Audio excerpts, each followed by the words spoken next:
I'd welcome everyone to today's session as part of CAE Associates ANSYS e-learning series, Removing Geometry Bottlenecks. Some feedback we've received for these sessions, they've been very helpful to you, our ANSYS customers, and we hope that you enjoy the presentation. Today we're going to do something a little bit different and welcome our guest presenter, John Grand from SpaceClaim, who will be demonstrating how SpaceClaim can help you optimize your model for both pre- and post-processing. Before I turn things over to John, just a few notes on logistics. We have a bunch of new topics coming in the new year, so please stay tuned to our website. Today, as you've probably noticed, you've all been muted, so please get your questions via the chat window, and they'll be addressed either at the end of the presentation today, or we will be sending you an email. If you wish to obtain a PE credit, please complete the exit survey that I will be emailing to you at the end of this presentation. Thanks very much for attending, and we hope everyone has a safe and happy holiday, and I'm going to turn it over to John. Great, Christina.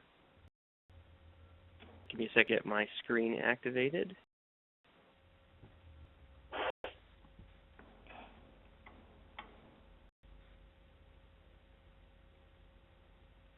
Okay, I want to take literally just 2 minutes to run through a couple of slides with you. No more than just to set the stage for what I'm going to talk about today and what I want to show you. This is ANSYS SpaceClaim Direct Modeler, or CDM for short. The background on this, ANSYS partnered with SpaceClaim to come up with this unprecedented next generation 3D tool for manipulating geometry in a way that's no one has really done before. So we've partnered with SpaceClaim and ANSYS have partnered for about 4 years or so, and this really fills the gap between the pre-processing technology and all the simulation that people need to do. So SpaceClaim does power CDM. The background on SpaceClaim is that we were founded by the founders of PTC and SolidWorks. So there's a history of a knowledge base of knowing geometry and how to manipulate things and get from point A to point B very quickly. Ease and speed is what this software is all about, and you'll see that as I go through it. Now, in the specifics of the technology, the kind of things that we do, AM will edit just about any 3D file out there, dumb solids, like a wide variety of places. You can also create 3D models from scratch, a simplified representation of something, and direct link to Workbench, which I'll show very early on. So the best tool for CE tasks will do things like repair dirty geometry that comes in, simplification of bounds and getting rid of features to limit the degrees of freedom or reduce the mesh size in a given model. And it will well whether you're in CFD, FEA, or heat transfer related applications. And these pictures on the screen just show you some of the tools that I'll walk through today. So that's it for slides. I just wanted to set the stage with that and jump right into the software.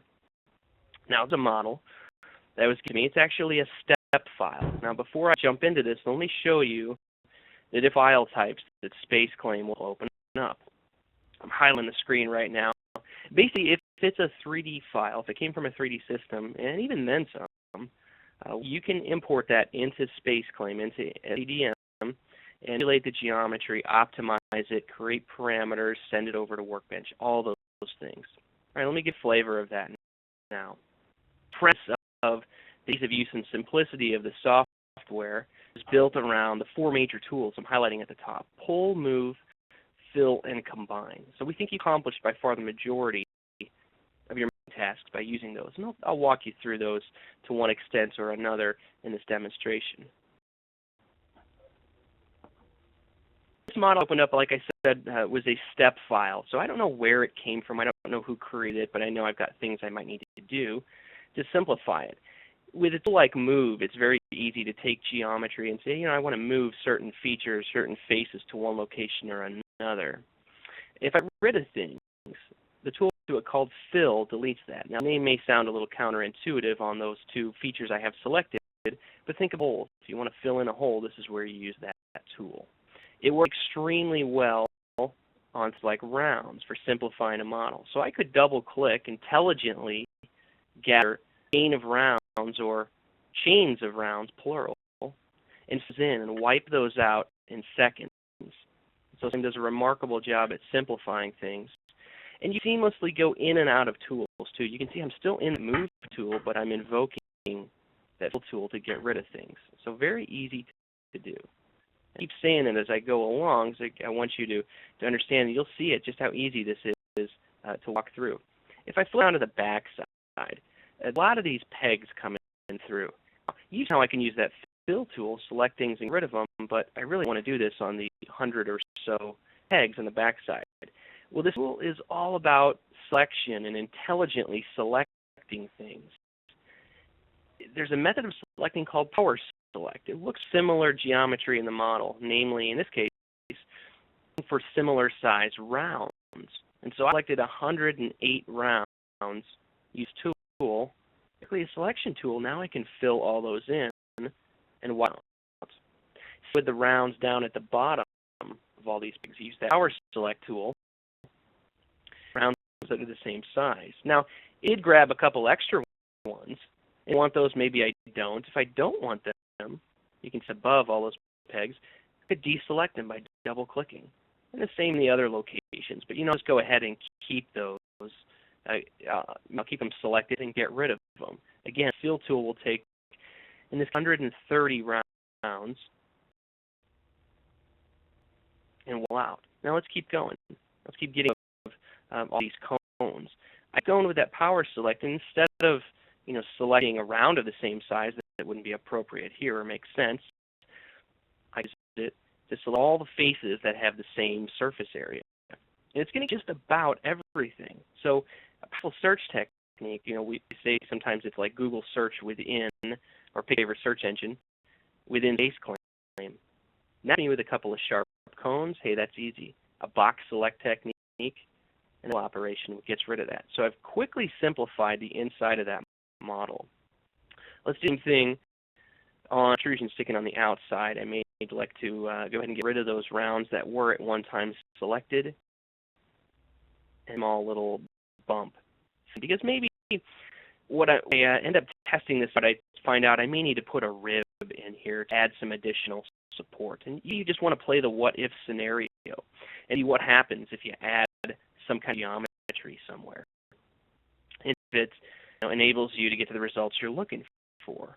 Well, easy to do in CDM. I just have to start off with a line if I want to keep things very simple and pull that into a surface, and this extends into a solid body. And that is a section or a chunk, a member of the main body. And you see me using this pull tool. This is your primary creation, editing, disfiguring, disforming tool right here. If the pull tool creates, it's that Fill tool that gets rid of. So I did a rib, nothing more than that.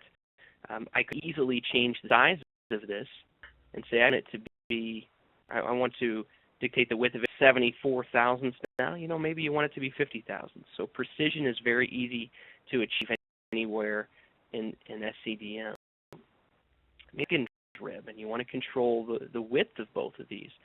Well, you see me use that Move tool briefly, but a window shortcut, like holding down Control, is so we make a copy of this and have a duplicate right next to it. Now, these are not related to each other. Again, this is a dumb solid, so two completely separate ribs, but I sure can tie those together if I want to and say, I want the width right now to be 50 thousandths, change it to 60 so you can see them both changing. But I add a parameter now, because in a moment I'm going to send this model over to Workbench and try to optimize it. Or I won't optimize it, but I'll just show you the integration between the two. The size of this hole, it optimized that for whatever reason. Well, the problem is on the left-hand side and see, well, that's not really a pure hole. It's actually just a cone, but a very, very slight taper to it. So instead of treating this as a what I might do is say, let's just into a cylinder. Let's just that out. I use the Fill tool in a very slick way to recreate the surface. But I want that cone, so I fill it in. A surface I just made, and it recreates that. It recreates pad for me. to a pure cylinder. Pure is much easier to define. The radius is 136. So let's turn that into a parameter as well. One way to create parameters is use Groups tab. And there's a lot of different types of groups you can create. You've got driving dimensions, fillet groups. All those fillets that I removed earlier, those get stored if I wanted to bring them back. But name selections, if you want to group faces together and send those over to Workbench and use those to define your boundary conditions, sure, absolutely, you could do that. We'll save this document out. Maybe I'll just throw it on my dep and call it block. I think I already have one there, but we'll go ahead and resave that over. On this Prepare tab, there is an ANSYS 14.0 button. There's your link directly to Workbench. Now, I've saved some time, and I've already opened Workbench, and this is exactly what it would look like after clicking that button. I'll go and make sure that my block is the geometry that we're working with right now, and we'll keep things simple. And we want to do a static structural study, and then open this model up in mechanical. So a little about this integration. Like I said, SpaceClaim helped derive this with ANSYS. It's a bidirectional integration. Very what it does. So you see the model that I brought over from SpaceClaim. We'll go with those properties that I did, namely the width of the ribs and the diameter of that hole, and we'll turn those on. So those are now enabled. Going back to Workbench, you see the properties there. Well, let's make a drastic change so you can see the difference and see how the integration does work. The width, and by change these parameter names anytime very easily. We'll call it 20 thousandths instead of 60. Diameter of the hole, 50 thousandths. So to change, go with the project, you'll see the model update right here. Bench. The ribs significantly thinner. Same thing is true if I go back into SCDM. There's your hole. There's the size of your ribs. It changes right here in SCDM too, and it would have sent its way back over to Workbench. That's the bidirectional nature of the integration. Very slick. So hopefully you can see how you get some time in SCDM to optimize your model, and back and forth between Workbench and SpaceClaim, get exactly what you're looking for. And you guys works probably much better than I do in mechanical. From here, go and mesh this model, see what it looks like. If it's not ideal, go back to SCDM, start making some changes. Okay. So I will transition now to another model that was kind of setting the stage and talking about removal of rounds. Go ahead and open up another step file. It'll transition a little bit into the repairing of bad geometry upon importing into CDM and extracting out things like a volume. From understanding, a lot of you FEA and a little bit of CFD work, so this will touch a little more on the CFD side of things, but there's definitely some carryover between the two. I opened the model up, and you can see the exhaust manifold, how a little bit transparent with the different colors, and it doesn't come through as a nice opaque solid color. Well, let's open that up and see what's going on. So at the model separately, you'll see 144 surface bodies in the model. That's a dead giveaway to me that I need to use my repair tools, and namely ones that will attempt to solidify this model. Now, these are all automated tools, and will walk you through the process of what to do, and it can just stitch bodies together, stitch surfaces together. You have a watertight collection of surfaces. It'll solid right there. Now, this one didn't because there's probably some other issues, namely like gaps, where there's small openings where lines exist and there should be one. So that gap. Now, what we do, again, an automated tool, is do an approximation and join edges together. I still don't know. Missing faces is more than likely. Yeah, SCDM tells me there's 4 areas where it's found missing faces. So the way to remedy those is to take a patch and stick it right over those. When that green checkbox, it actually heals all of them up at once. Now solid body to work with. And this is a legitimate solid, meaning you could mesh it. You could even make changes to it just by pulling on faces. Now, maybe for the purposes of your mesh, you want to divide up this solid into a couple different pieces. Maybe on this face, you want to split it up. Well, it's 2 button clicks. Well, 1, I had to grab the face, and 2, I invoked that tool called Split Body, which breaks this up into separate bodies. You're going to have some kind of a boundary condition where you need to identify the points along this face where the imprints on it. Well, there's a tool that does that. An imprint. DM will look through the model and find wherever there's an edge-to-face contact and identify all those locations. There are. And again, the great thing about these automated tools, you click a green checkbox, and it will go ahead and make the imprint one just to the face as appropriate. Okay. So that just worked its way through. We'll go ahead and look at the imprint. There you can see it clearly. A couple other things you might want to do. One other thing you might want to do on this model to simplify the mesh is merge some faces together. Now there's quite a few that you could do in this, but I'll just pick on one, maybe up here. These faces, it probably doesn't make sense to have them separate. So one way you can handle that is to use the Merge Faces tool. In space, grab the things that you want to merge. We'll do an approximation and find if there's any tangents, see if there's not. It minor adjustments at a small level and create tendency and merges the faces together.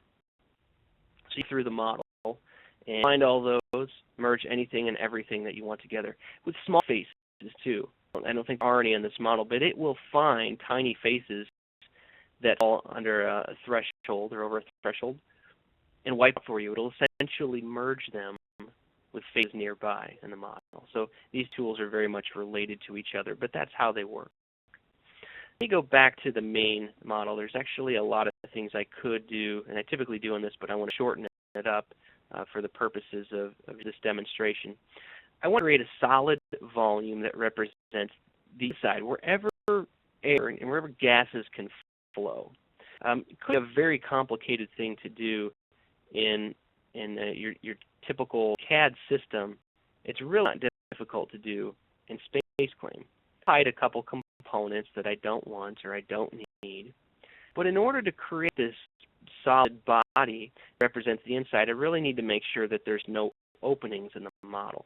Now, there's a somewhat fast way to find those. I'm going to skip over that. I know ahead of time where they are. It's really as simple as just trying to merge bodies together. And if they don't merge, you know there's probably some kind of an opening between them. Done is open. I've cut it in half. I've gone into a cross-section mode. The great thing about looking at things in a cross-section mode in SCDM is good for visualization where you want, but you have full editing capabilities too. So this catalytic reduction chamber, I take that pull on it and create infinite interference between and the green body, and on right there.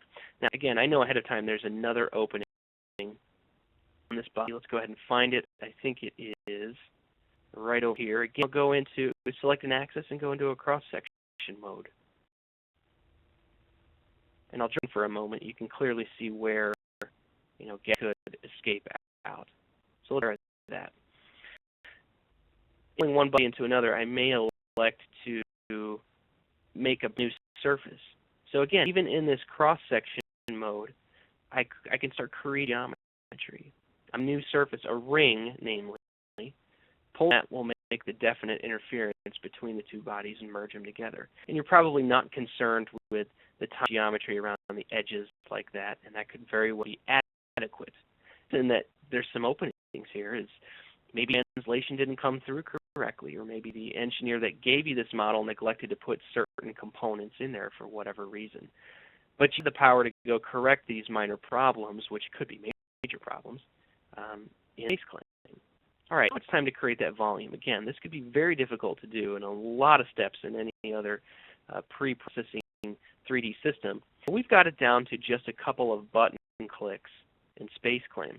And the idea is that I want to cap off, I want to designate in SpaceClaim what all openings are.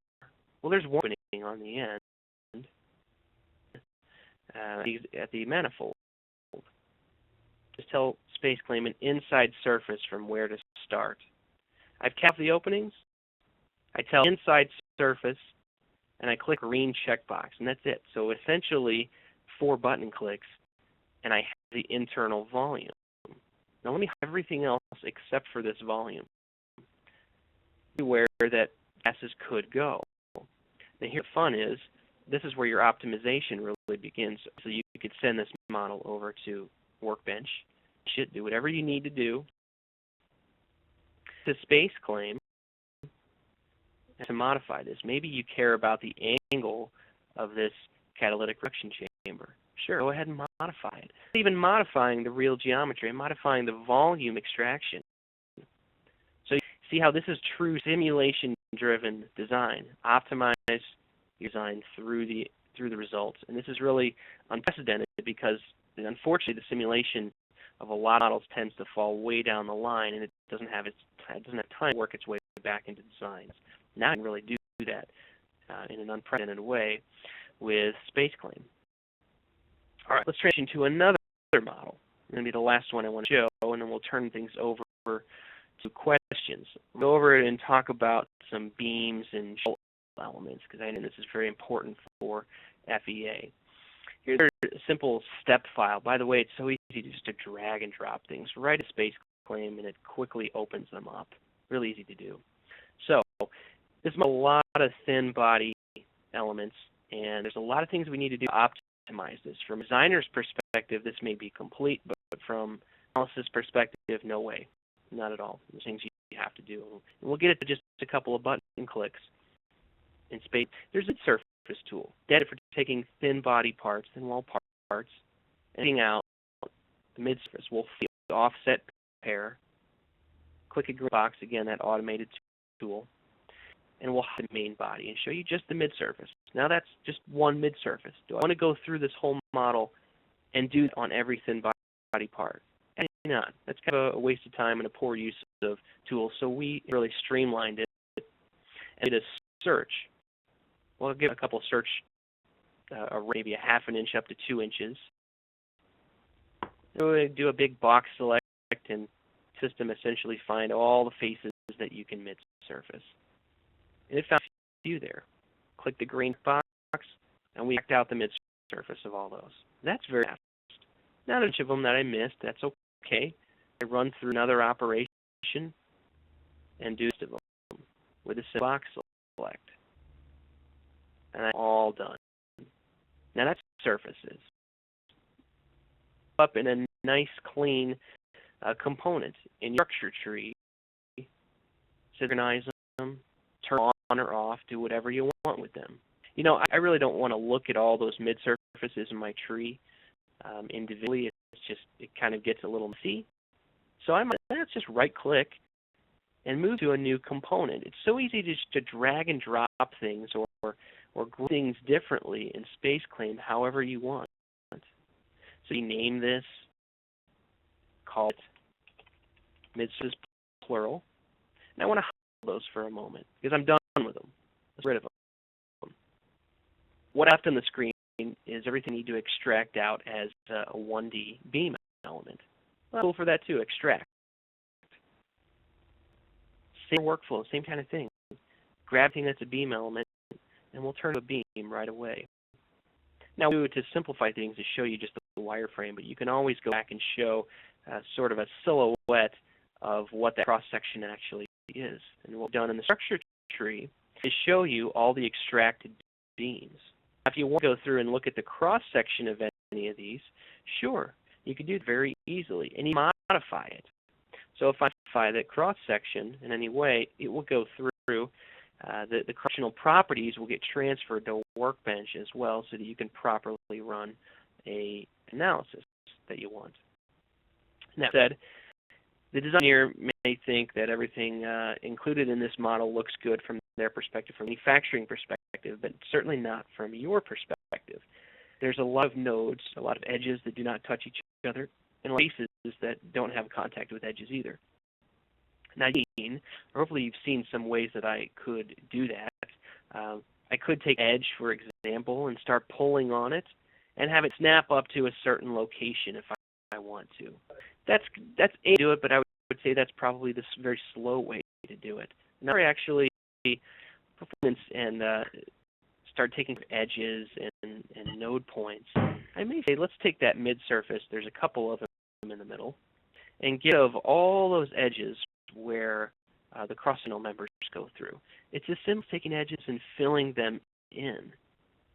I mean, that is just lightning fast what SCDM does.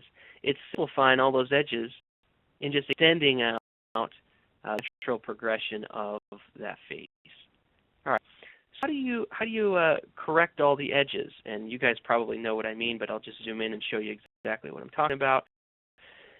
Surfaces obviously don't touch. You don't get an edged face connection. Well, within Prepare tab, there is an Extend tool. On Extend, and there's a number of options to change. One mainly would be maximum distance for where I want to search everything. So let's just crank it up to 4 inches. You see the node points of those beam elements and how they extend a little bit too far.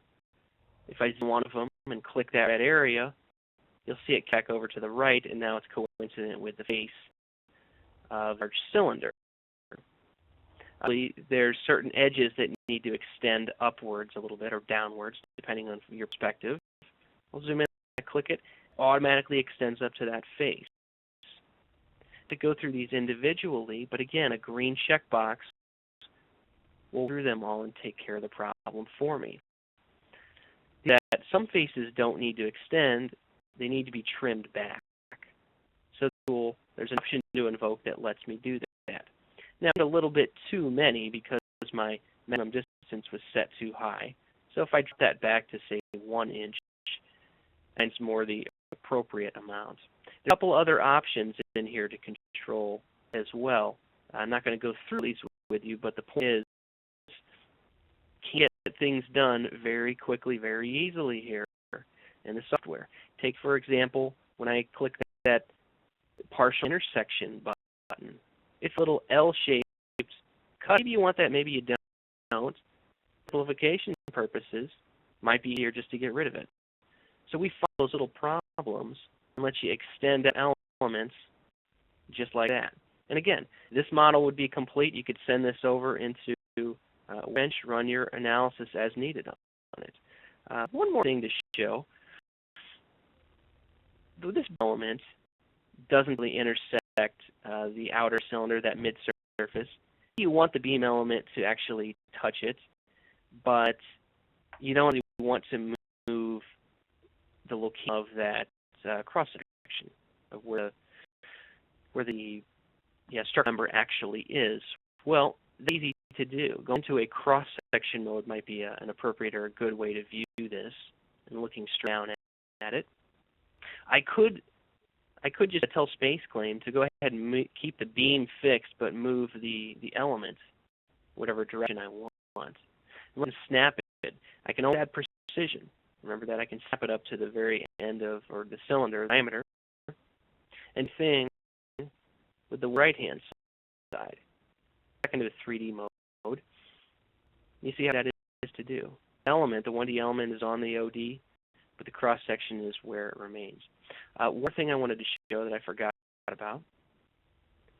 I want to turn on an option called Shared Topology, and this is a great part of integration between SCDM and Workbench. What this does is if I want to see where all the edge-to-face connections and edge-to-edge connections are, I can click called Show Contact. Seeing in blue is where I do have a connection point. Everything is a solo edge or point. Full of faces, mainly 4 of them, that actually touch other edges. And so I might need to modify those or move them around. And that's the key right there, is that I'm going to move them. These faces, I can move up and down, but I actually want to snap them to the face in the middle. Same thing with the mirror pairs, at the very top. I don't have to move them as I did right right there, but I'm just doing that for effect. To those faces, now when I run that contact option, hopefully the edges along the bulk of the perimeter, the three edges of each of those faces, is now blue. You have the solo edge sitting out front.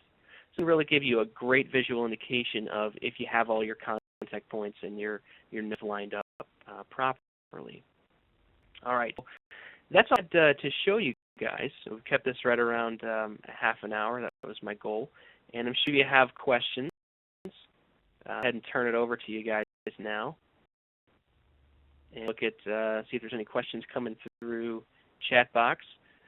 Chris, if you want to jump on and say any closing remarks. If you guys have further questions about SCDM, definitely contact the folks at CAE Associates, and they will get you information on the software and involve us as needed. And we'll be happy to give you an extended demonstration or show you more capabilities of what the software can do. Great so much for everything, John. We really appreciate everyone's attendance today, and that's all we have. Thanks so much.